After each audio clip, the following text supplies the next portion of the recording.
people ask me what I do for a living, and they say, "Are you a PR company or an IR company?" And I say, "No, I'm not." Yes, I do that. We have a very quality-oriented gentleman that if the company wants to hire us to do press releases, he's an English major. He's very smart. He's done many, many medical deals. We're not here. I've written books before, don't get me wrong, but I don't want to do your public relations. All right? I want to do something substantive. And very simply, it doesn't matter what you do for a living. If you're undervalued, I'm interested. If you're a medical company, my databases have every single biopharma fund in the country in it. Some I've spoken with, some I haven't. Know the deals they're involved with. Know where I got to land you. If you're a small biotech company, I know what brokerage firms have an appetite for deals. I know what brokers will buy stocks that are on lower ends of the exchanges. If you're a company that's manufacturing a product, you want to do something with the military. One of my partners happens to be the only individual that served as the president of ASIS and was the founder of ISMA, the International Security Management Association. There are literally 100,000 professionals in the security industry. And he also is sitting on high-level boards corporately and in the government. If we need to make a sale or an introduction, we can make it. If we need to show the medical community a particular drug or a medical device, Gary Calvinesso has done all these marketing plans for multiple companies. We can create an audience. It's going to be a combination of Main Street professional audiences, and it's going to be a combination of professionals on Wall Street. And social media, we got that covered if anybody really wants to do that as well. Bob, do you only deal with public companies? What if I had a great idea, but I wasn't public yet? I actually like the private deals. The problem for me is, quite frankly, how do I make money? Exit strategy. Okay. If you want to pay me a stock certificate, and I love your company, if you want to take me on as a consultant and utilize my own base, and I am interested in doing it, if the company is the right company, here's how it works. I have many friends that were CEOs of, for argument's sake, medical or high-tech companies that went public, and they have a resume a mile long. I'll have them vet the deal, because what I'll do is say, hey, this company wants to hire me to raise capital. Take a look at this, see if you're interested. If you are, you're in on the ground floor. The feedback I get from these folks, if it's very positive, then I'm motivated to call up all the biopharma funds that I don't know and all the high-tech funds that I don't know in the venture space. And my point is, every day I make a new friend, I'm stronger than the day before. This is something that's not done on Wall Street now. Everything's done electronically, email, conferences. I feel sorry for companies that go spend $50,000 and go to a conference, and some poor broker comes and gets a free hamburger, pardon my French, waiting for Mr. Right and flying 1,000 miles to do it, when I can pick up a telephone and call 100 people in a day. I think I can talk to more people that went to your presentation on Monday. Bob, so your model is you're going back to the old days of picking up the phone, not emailing me, not talking to me on social media. You're calling direct, getting through, and making things happen. I call you. I say hi to you. I know how to talk on a phone. Very, very, very rarely do I get hung up on. After I'm done with the phone call, I put together the most... Gary Calvinesso will put together the most beautiful, elaborate emails. I will send it to you. And then if I don't hear from you in 48 hours, yep, I'm calling you back. Marshall, that's like going back to the way it is in a way. But there's a lot of things that he can use today. I mean, he didn't get into, if he finds somebody that isn't public, basically putting him into a so-called, quote, shell. the use of internet IPOs that he could get into. Here's a guy that's got tremendous experience. He understands the markets. He'll do his due diligence. And then it gets into, okay, so what kind of a system do we have today? What's the problem with it? How do you fix it? Where's the overregulation? I've talked about the need for basically an SEC that's divided into two parts. One that's got a little bit of heart, that understands what it's like out there in the venture area, where you have to basically judge the companies in a different way. But those are all subjects that would be great to talk to Bob about. But I'm interested also a little bit in the background, because he mentions Lehman, he mentions Drexel. That's great experience for somebody. And when you were at Drexel, were you always in New York? Were you in the Boston area? I was at Lehman in New York, in Boston with Drexel. I moved up here a number of years ago. Just to go back a step, yep. When we find a deal that we like, even though when you talk about Lehman and Drexel, I don't have a cane and I'm not 70 years old. I'm only 55, just to set the record straight. But I am in that old days environment of phone calls and so forth and so on. But the environment we're in today is so intriguing, because we will make a YouTube promotional video for a company that we're doing business with.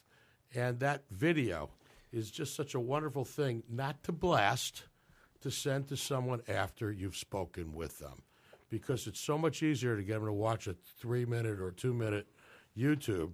And then if he likes it, we have all kinds of clicks below it.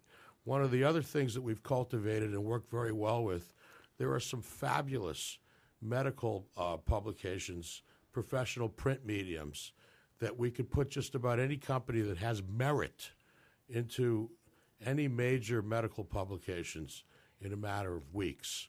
As far as the military goes, I could do it in days. And the point is that if you combine the old times, which I call blue-collar hard work, with the new times, which, quite frankly, some people are rather lazy and believe in emails and so forth and so on. The old way of doing things is the only way to do it. But animated with today's modern society, I see a sweet spot where we can unearth and put value on something that if we don't partake in it, it may very well not work. So you're combining the best of both, the old Right. school and the new school. And there is another sweet spot we haven't gotten into. Okay, let's hear this one. I'm taking notes here, Marshall. Well, we have done one of these, and it's a company that basically tripled after we got involved with it. What we're finding is, and this is just one example, we see a value in biotech companies outside of the United States. There are some countries that are right up there with ours as far as technology goes, but I don't know if it's the culture, I don't know what it is, but the valuations on the companies are a fraction of what ours are. And in the medical community, I don't care if you're in Kalamazoo or you're in Sydney, Australia, or anywhere else in the world, you have to get past the FDA. And the fact of the matter is Australian biotech companies are literally trading for half of what they would be trading for if they were on our exchanges. Why is that, Bob? I don't know, but I know how to solve that problem. And that's one of the most intriguing things that we're getting involved with, and that is scanning countries, looking for companies that are not valued as high as what they would be if they're here. They have an active symbol naturally in their country of origin, but due to advances in the OTC system, the over-the-counter, I don't want to call it an exchange, I'll call it a market. The over-the-counter market has created an international market called OTCQX International.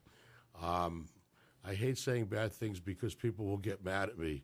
It's not an exchange that is of the highest of caliber, but if you're a quality company in a foreign, if you're domiciled outside of the United States and you don't have a symbol here and we get you onto this exchange and we create a market here in the United States and we bring that company to certain brokerage firms that are hungry for this business, that could put out buy recommendations, write research, etc.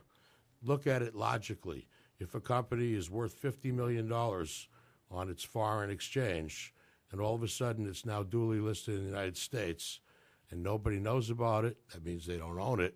All they could do is buy it. We have situations where we've created significant value, and that obviously is going to help a company in their future financing. And there's nothing better to the homeland where they're domiciled to see this improvement. Success begets success. And this is an area that we're very much interested in, and we've already cultivated the investment banking firms and the funds that want to partake in these types of investments. And that's something that I'm very excited about. I had said earlier, when we talk about companies on low-end exchanges in the United States, I'm going to read this. When you build a house, you begin by building the foundation. The first thing I do when I find compelling situations, I immediately go and look at the 10Q, 8K, etc. The beginning foundation, shareholders, prior financings, all other variables are all addressed in seeing what the topography of the deal really looks like and what we need to do to be cognizant once we start the process. I need to see real value, or I have no desire to roll up the sleeves. I need to identify the problems before I create the solution. My biggest ally usually is the CFO, since he thinks it was trained in a very similar environment to myself. I look at the assignments like I'm an actor in a play, and I was brought into the play for the next chapter. Knowledge is key, and a considerable amount of time will go into the thought process to create the business plan that I need to execute on. A good CEO or CFO of companies on the lower exchanges has a job to do in running the companies. The problem is somebody needs to work to allow the stock to attain the real values commensurate with what key management knows has always eluded them. That's me. That's the way I look at low-end U.S. stocks. The foreign companies, it's also to a plan. We're bringing a company here that's never been here, but they're dealing with the FDA. They're dealing with U.S. universities in their studies. There are many people that already know about this company, but they don't know it's public. When they find out, they buy it. Bob, so what you're saying is value added is really what you're doing. You are bringing value added to the stock, to the funding. You're helping shore up the management. You might get them some business. So you're kind of like another stool of the management team. Well, I'm a frustrated 50 or 55-year-old guy that if I took the other road, perhaps I would be a CEO or a CFO of a public company. But having spent the time at Lehman and Drexel and having my own firm where we were constantly betting on other horses, not being part of the brokerage anymore, I enjoy what I do now because I'm now a paid consultant to make these horses run faster. Well, you know, what just to add to what you said, first and foremost, he's a research house. And basically, he's looking for those diamonds that are out there, and he's finding them. And then he's saying, okay, if they're there, what can I do to help? How can let me talk to the company to see if, in fact, they're open for that? And that's a great area.